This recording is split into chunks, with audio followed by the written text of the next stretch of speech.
welcome to the Chew the Scene airwaves or the interwaves, Rob ROKICKI. Am I pronouncing your name right? Yeah, it's very close. Okay, tell me because... either way is fine, but ROKICKI because there's a kick in the middle. Oh, I like that. You are correct, ROKICKI. Okay. I always say... But friends call me ROKICKI and Keek, so either way it's okay. All right, Rob ROKICKI. Now I'm thinking about it. I know. I like that. Now I'm thinking about it. Composer, lyricist for the hit musical The Lightning Thief, the Percy Jackson musical. And I was just saying, I don't know if you heard me and Danny saying that last year at Broadway Con, we were next to Broadway Records. I know I mentioned to you, and we were right next to the cast. Yeah, that was so random. I love it. I wish there was Broadway Con when I was a kid. I know. Oh my God, tell me about it. It's just like, I actually, this is I think my third time going. And every year, just the energy in that room, you're just like, oh my God, I needed this when I was a kid. So let's talk a little bit, before we talk about Percy Jackson, I am obsessed with the recording. Talk a little about yourself, because you're a performer yourself. This is not your first rodeo, and this is not the only thing you've done. Can you give a little background of Sure. You? Yeah. Also, like, I have, like, you want to talk about even smaller degrees of separation. I helped lay out that version of the Curious George musical, the theater works back in the day. No way! Well, and Brian Gallagher and I used to play in a band, like, when we were working at bars at theaters. So it's even smaller than that. It's crazy. Oh anyway, my God, that's insane! I've been writing musicals since high school. Yeah.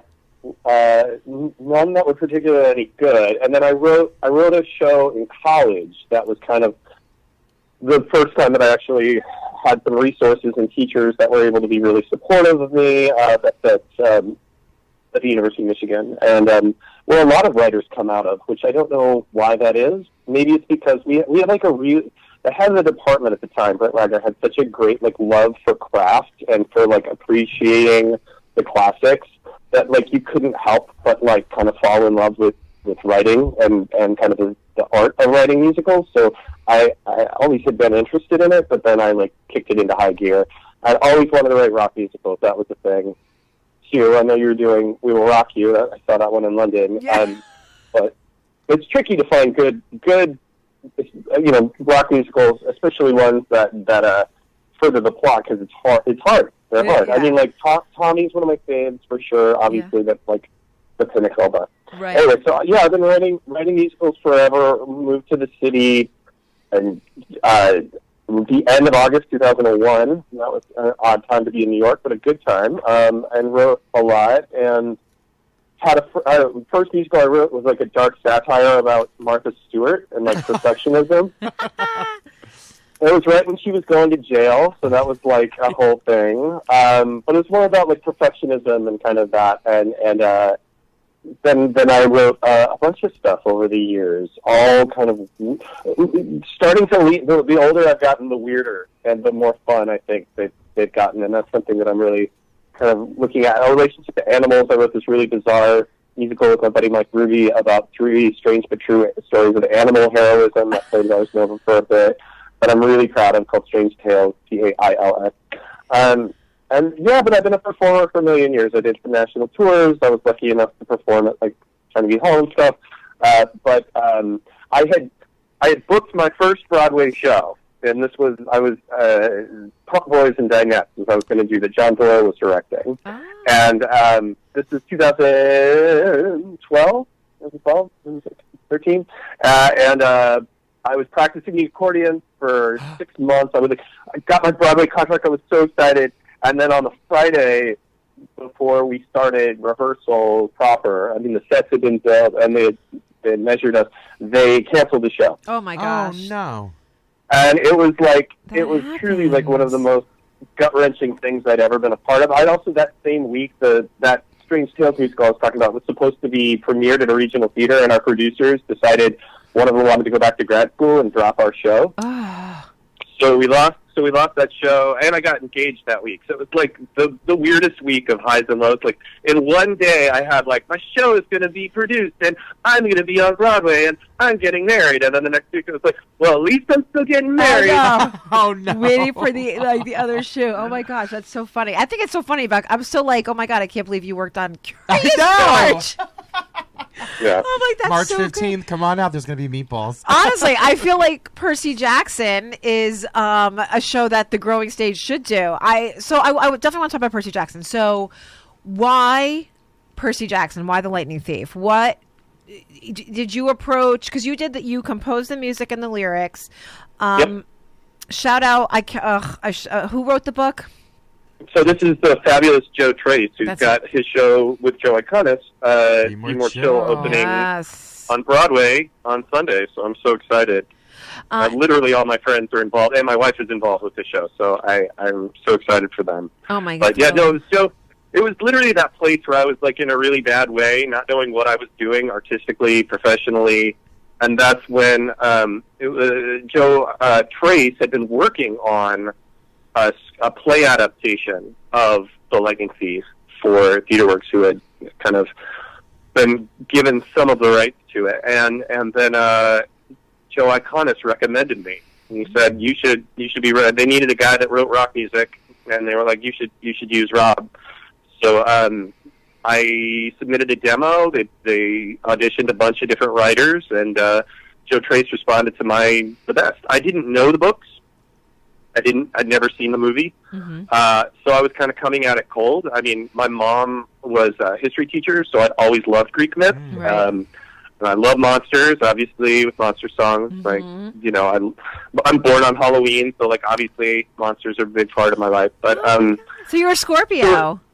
No, very much. I'm like a double Scorpio. I am too. I am like the epitome of a scorpion woman. And I love it. I love it. That police officer better look out, you know. That's what I'm saying. That's what we don't forget. We don't forget, man. So that's how this show kind of fell in my lap. It was, it truly like saved me artistically and emotionally, and it gave me a goal. It gave me something to focus all my kind of frustration at the business on in a really fun, positive way, with just the best creative team ever. Stephen Brackett is like just the biggest goofball and the kindest, most just smart he takes shows that should never belong on a stage. You know, monsters and minotaurs and it's like the weirdest. How do you make that happen? And just embracing the theatricality of it, embracing the ragtag nature of it, and creating what somebody described to me of our show as like rough magic. You can see the seams, but you still like completely invest in it, and I love that. But so that's like Warhorse. But don't you feel like that's like Warhorse? Like I saw, like I was so. Yeah. I mean, we saw the Puppeteers, right? But it was so. It was that almost was part of the magic for me. Was that seeing them? You know what I mean? I'm actually going to get. I'm getting tickets for the. I don't think it's sold out yet, right? No, I think there's still tickets. Come, please. Yeah, we want to sell it out so we can tell more producers to say, like, hey, this should be have an even bigger production. You know, I want to see it. I mean, you know, and it's funny because at Broadway Con and the one theater where I work, I was like, when Percy Jackson becomes available someday, I'm the one that's going to direct this show. And I hadn't even seen it yet, but I was just so...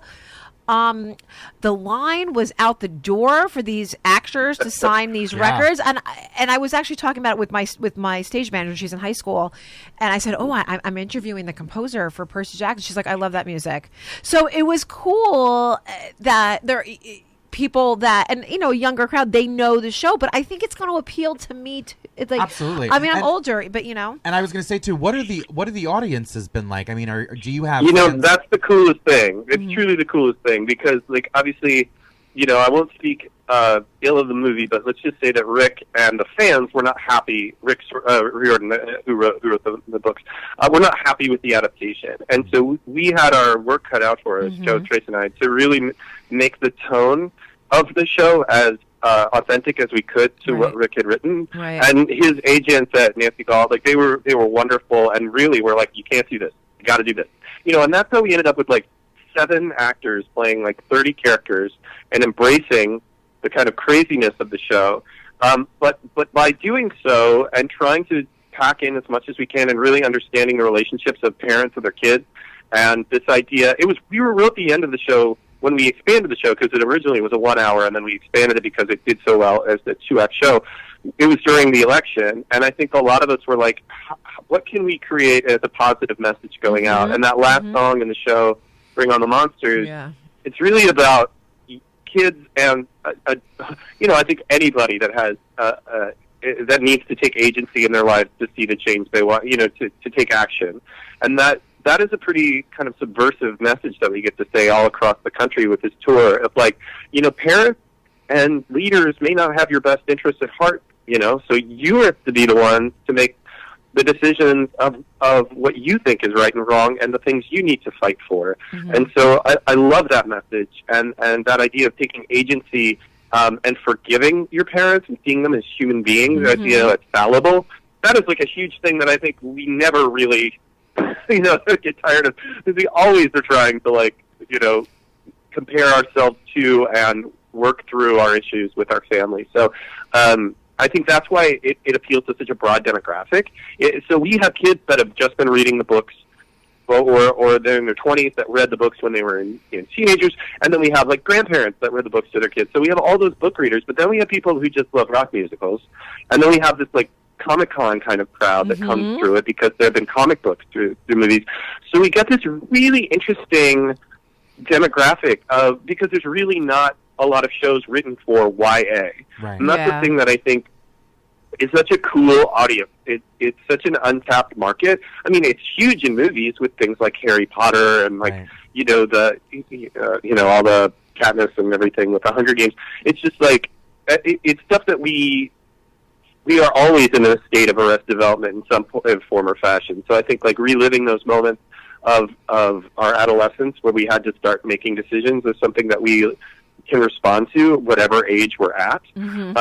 But I'm really proud that the show is not a children's musical, even though I'm happy to have kids and we love having kids there. But it is a show for everyone, and it's really inclusive. It's inclusive in terms of the casting. It's inclusive of the demographics we get, and what's so great too is that the fans are helping each other out. They started this thing called Haplets Helping Haplets, where it's like fans from all over the world are helping fund people who may not be able to see the show but are near the theater that can.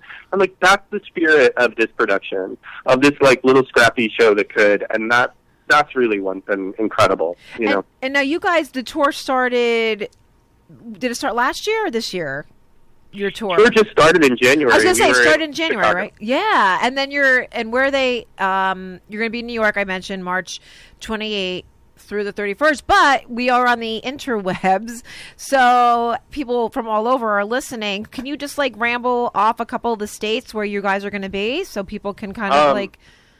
Absolutely. Well, you can go on lightningthiefmusical.com, and that's where there is the full schedule.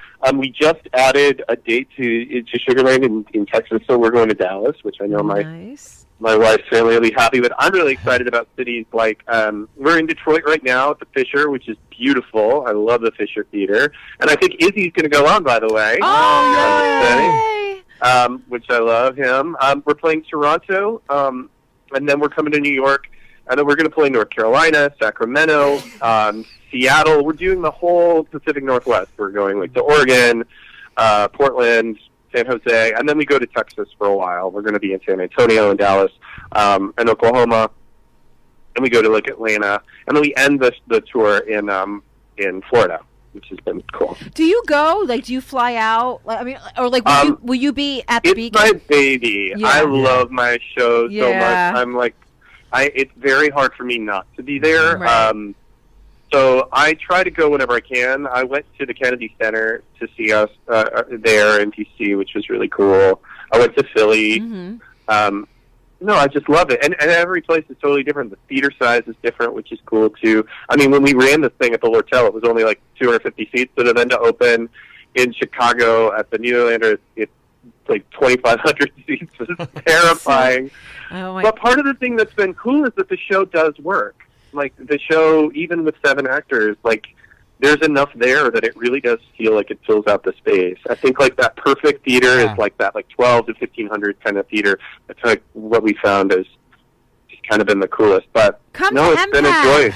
Come to MPAC. That's where I work, the Mayo Performing Arts Center in Morristown, New Jersey. I mean, I'm coming to the Beacon, but if you come to New Jersey, I am totally, and you come to MPAC, I am totally there. No, the visual. I played a tour there once. I was on the Vita tour there, and I loved it. Yeah. I teach acting. Center. It's a gorgeous theater. I mean, I have to tell you, sometimes I'm like, pinch me when I'm going to work, or sometimes we teach classes on the stage, and I tell my students, you're very lucky that you get to perform on this stage, because a lot of it's beautiful, and the people that have stepped on there, I'm like, I'm walking the same floorboards that Elvis Costello, was just on. Cool. It's so cool. Well, that's the thing about this tour, that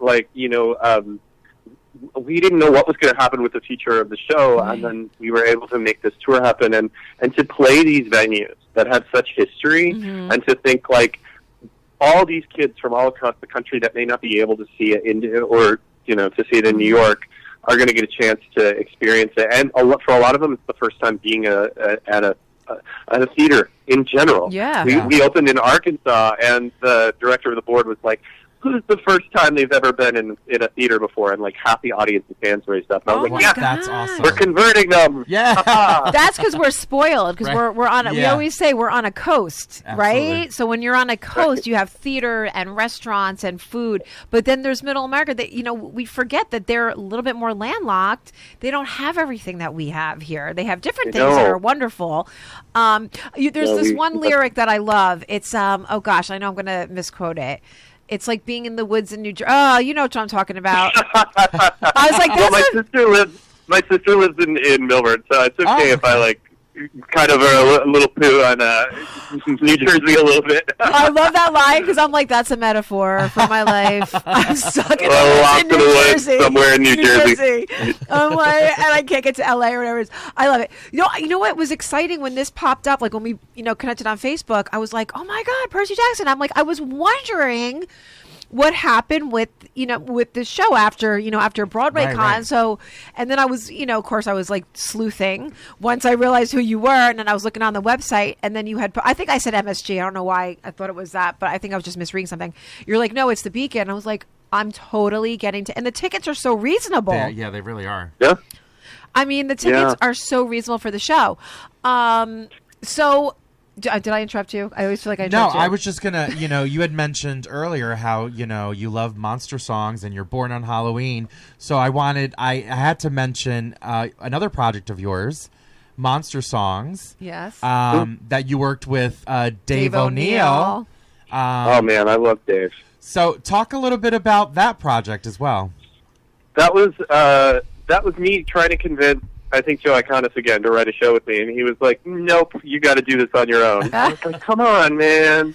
So we wrote one song together. We wrote the song about the Yeti and the Sasquatch that are like, best friends.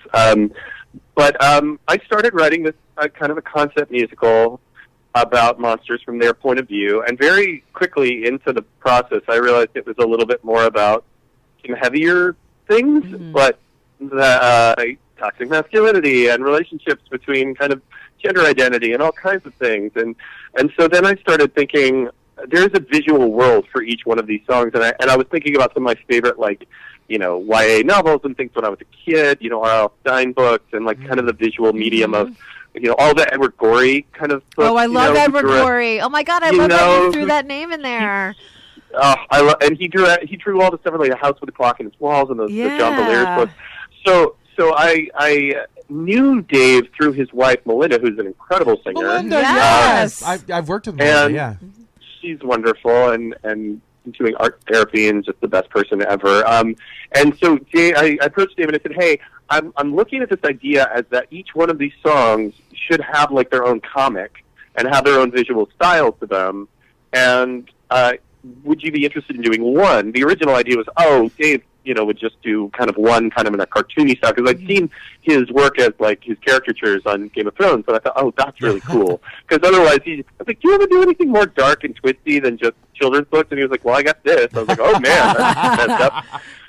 so the idea was different artists, and Dave was like, no, let me try another song. I was like, no, Dave, it's cool. And then he did, and it was so totally different. It looked like another artist had taken over the song, and it was mind-blowing. My jaw dropped at how beautiful the artwork was.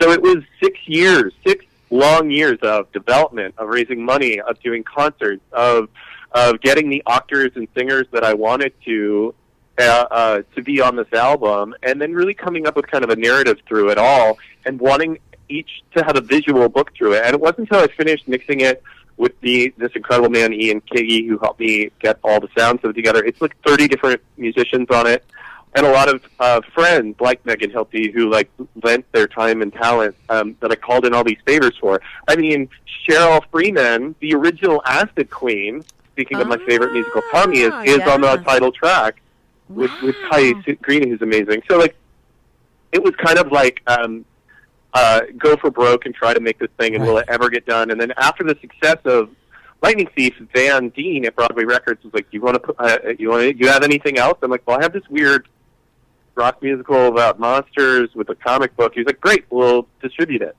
And that was really special. So yeah, we finally released it 2 years ago, and then this past year we actually got the physical book, the actual graphic novel. And that is so beautiful to hold in your hand. I have a copy of it. You signed it. I have your signature on it. Oh my gosh, I want one. Where do I get it?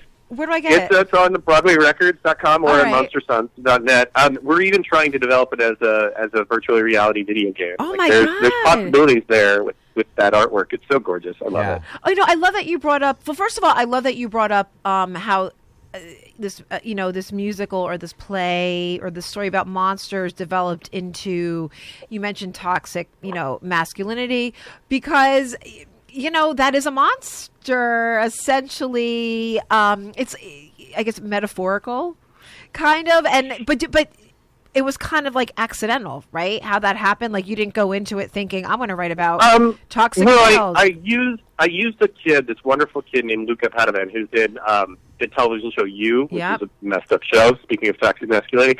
Anyway, Luca was kind of our narrator through it, and I slowly realized that, like, what if all these images were coming out of this little boy's head? And what if he's at that age, 12, 13, where you start having to kind of make decisions of the kind of person you're going to become? And I think, like, a lot of times I write about things that scare me or things that I'm worried about, treatment of animals for one, or, like, in this case, what are young men in America coming all over the world? Like, what are they turning into? Right. And kind of, so he used how he used these people. Like, there was a homeless man that lived down the street from me, and kind of his relationship with looking at that homeless man and see how he'd use them as the troll under the bridge. Right. Or how he, like, over-sexualizes these two girls at this high school that then want to eat him apart, and it's like playing with the first time of, that kind of place of your adolescence, or this idea of this kind of serial killer who may be like kind of a Jekyll and Hyde figure that is very much the personification of that kind of toxic masculinity. So, I mean, I wanted it to be entertaining and fun, but I also wanted it to be genuinely scary in some places, and for him to kind of figure it out. And also, it's like him getting to hear the monster side for the first time. I think when we vilify other people or we don't see them fully, we just write them off. And so by saying, I see you, I'll carry on your story, we can try to be a little more accepting. So that was another theme that I was trying to weave into the piece. I definitely want to get this this it's, graphic. We'll bring it in. Mine in. Definitely bring it in. So, Rob, what are some of your musical influences? They're really eclectic because my parents only let me listen to classical music when I was a kid. So they're like big classical music junkies. They'd be like, name that composer on, hiking trips and stuff. So I had a really strong appreciation for Rachmaninoff and Beethoven and all of those guys. So it wasn't until I was like 5th, 6th grade that I got a boombox and discovered Bon Jovi. There we go. I have an affinity to a lot of Jersey artists. I mean, I love. Are you Jersey born? No. My mom is from Bayside, Queens. My dad's from Farmington Hills, Michigan. Okay. No, I'm a Colorado boy. Born and bred. Yeah. But I love all that stuff. So yeah, it wasn't until later when I discovered I was a child of the '90s musical, so like I learned to play, guitar on Radiohead songs and all of that. But I have a very eclectic. I've taught music theory a lot in different colleges too, so I love to pull like songs that my students will give me. So I've found a lot of cool stuff over the years. But My Chemical Romance had a huge impact on monster songs because on Lightning Thief, I was trying to write in the style of what is an angsty teen listening to. Yeah, and each character would kind of have their own sound. So, like, Annabeth, she's very analytical. So I was like, what's some piano-based kind of road stuff? So that's where you get into, like, Ben Folds and, Elvis Costello and those guys. And then, like, and then I'm using, like, kind of what are grandiose kind of cinematic sounds. So then I'll go back to my classical music roots and look at, like, stuff like Gustav Holst's The Planet, which is a really influential piece of music for me. But a lot of pop music, David Bowie clearly, but even, like, bubblegum pop, believe it or not, Taylor Swift writes a real good. Listen, listen. I'm going to tell you right now. I'm a girl in the '90s. We're probably like roughly the same age, so like Nirvana, Pearl Jams, all my stuff. But I love me some T Swift. I'm sorry, and I love Britney and Dawn and. Me some Britney. I love me some Britney, bitches. Oh, I swore again. Yeah, man. So I get it. Music is music. I don't put a label on it of whether I just like it or I don't like it. I've been on when I discover a band or rediscover one that people are like, Rob, why don't you know TV on the radio? And I'm finally like, oh, this band, oh my God. And then I'll buy their entire back catalog, and now I'll get obsessed about an artist or something like that. Like the Afghan Wigs is one of my favorite bands in the whole world. I'll have to check them out. They're a Cincinnati band. But yeah, just I was a product of the '90s, so a lot of that angsty guitar stuff definitely comes through. That grungy. I wore my Doc Martens and my flannel. Yeah, I mean, like, you can look at a song like Good Kid from Lightning Thief and be like, oh, that's a little bit of like the beginning of like a detuned low D that's so grungy. Yeah. But it's a little shiny pop, and it feels a little like Paramore. So like there's a little bit of a hybrid of sounds going on there. I think that's why I love rock. I do a lot of musical theater, but I tend to gravitate towards more rock musicals. I've directed Spring Awakening, American Idiot. Like I just said, I'm doing We Will Rock You. I'm probably the only person on the planet that's like, I want to direct this show. Because it's fun, and I think it works really well as a concept. Yeah, it does. And the way we're doing it, the singing is phenomenal. Let's face it, everyone's coming to hear Queen music. But when we did the first read through, I said to the cast that I'm just going to warn you about the book right now. That, and I'm not putting it down. It's just definitely. It's campy, but it's kind of glorious. It's gloriously campy, though, and I feel right? Yeah, well, I think it fits into that kind of British music hall sensibility of panto and stuff like that, and I think like that's something in the United States we don't really have panto. Yeah. So, but it definitely, if you live it up and live at that level of kind of camp. It's a tricky world, right? I mean, I just finished a workshop of a musical about a woman trying to escape an oceanic cult, and we had to kind of walk a fine line of like, what is going to feel real, what's going to feel campy, what's going to feel heightened. Yes. I think the kind of perfect musical to be that balances all that is Little Shop of Horrors. Yeah, because you get this like very earnest, very real performance in this world of over the topness, you know, of gore and mayhem. There is still some like beautifully nuanced moments. So I love the tone of that. I think like it's kind of the perfect musical to me. Well, what's funny is there is a part in We Will Rock You, spoiler alert, where they're mentioning, rockers that are gone, and Michael Jackson happens to be one of them. So we're going to talk to the licensing company, one of the actors, because, Leaving Neverland has kind of... Yeah. Like not that we didn't know. So now there's walking the fine line. Because I said, guys, I can't just take something out. I would ask permission to see if you could change it to like Prince or Bowie. Yeah, actually, Prince is actually a great, or like Bowie or something is a great idea. Because you know what? like when we were rehearsing it, we were only thinking about it, and then this past weekend, I think Leaving Neverland was on HBO, right. and it's kind of like, oh, and I love Wade Robinson. I mean, Wade Robinson is one of my favorite choreographers. So like to hear, I didn't get to watch it yet, but I was reading some articles about it. Yeah, my wife's seen it, and she was filling me in, and I'm like, I don't know if I can handle watching it. Yeah, a lot of people are saying that they can't watch it. I don't know if I can, and it's not that I like don't want to know about it. I think we all kind of assumed it, but I think when you hear these people telling their firsthand stories, I'm like, but yeah, I love how you brought up the British sensibilities for We Will Rock You, because it is so British. But I can't imagine trying to direct this like a staged. And I think it works, and I do think it's a great, because I know it's on Royal Caribbean Cruise. I think it works great on a cruise ship. What a fun show. Yeah. You're on Royal Caribbean, you have a couple drinks, you go to the show, you sing a little Queen, but the music's fantastic, I think, Rob, we're so connected. I think that's so funny, that because sometimes I mention we Will Rock You, and either people know it or they have no clue what I'm talking about. Right. So it's like, so funny. Do you have anything that, so what are you working on now? So Percy right now, that's your baby. That's kind of the energy's focused on Percy. I've been writing this weird cult musical. I've been trying to think about, things that scare me. And one, groupthink, patriarchy, things like that. I have a whole female writing team with me that's collaborators that are wonderful.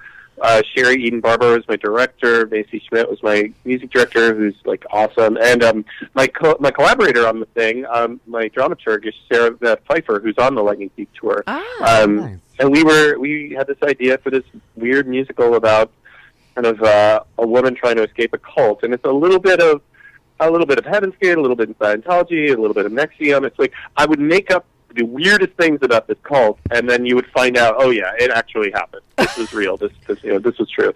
And we just premiered it last weekend at Cap 21 at Malloy, the university. It was a blast. The kids loved it. They choreographed it themselves. It was a blast. You never get that opportunity of 8 weeks to just develop a new show. So I think I'm going to do a concert April 3rd. I'm looking at. I'm with some of those students of those songs at the Green Room 42. I'm excited about that. So I'll have some of the cast of Lightning Thief there for that. I have 2 songs that were cut from Lightning Thief I'm going to do.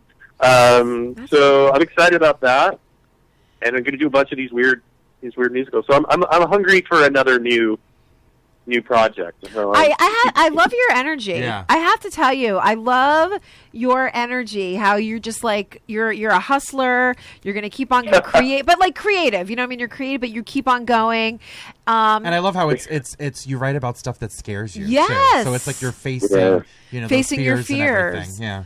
And, because I think sometimes we're afraid to discuss things that make us uncomfortable. Mm-hmm. Like I just said, I don't know if I want to watch The Leaving Neverland because I know I'm going to feel uncomfortable.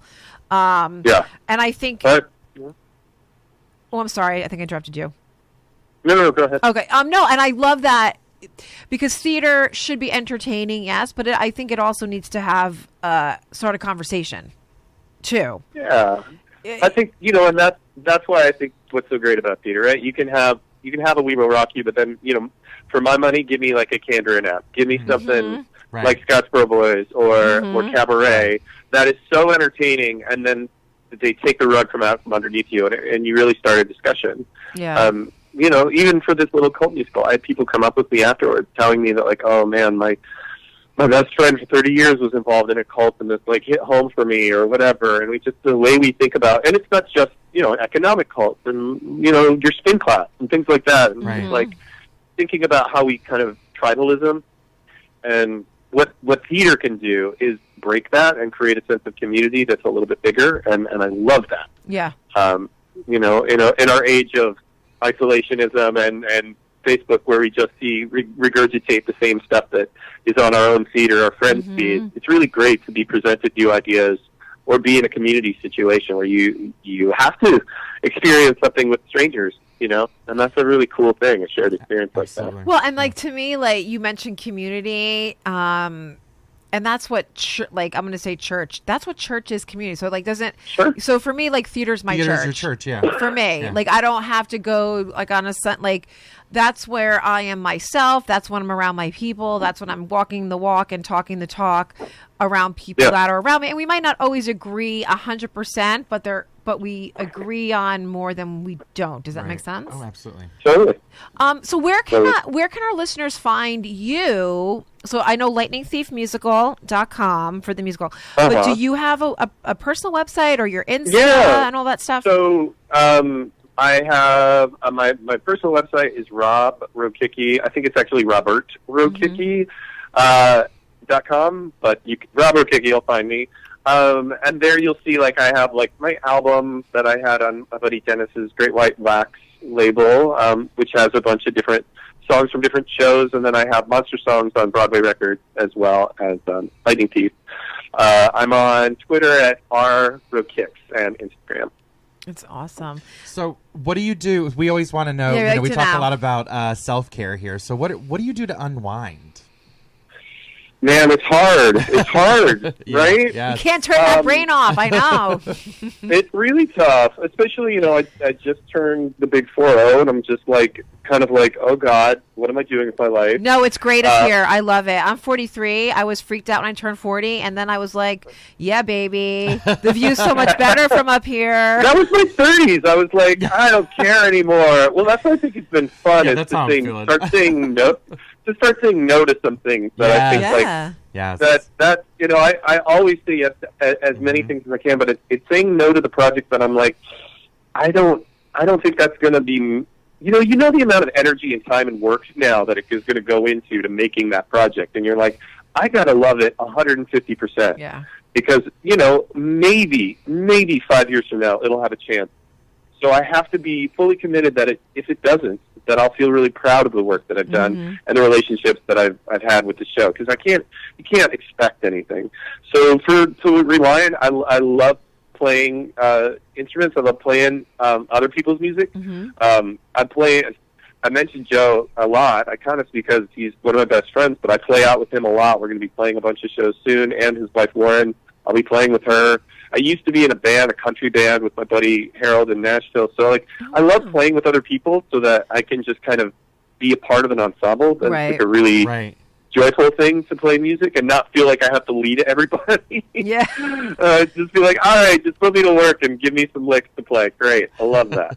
I love telling stories. So in any venue that I can do that, it's hard to not want to be a participant in some way, even on my downtime. I like to watch movies.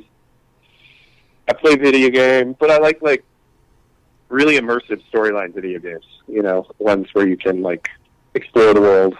Right. Not like Duck Hunt.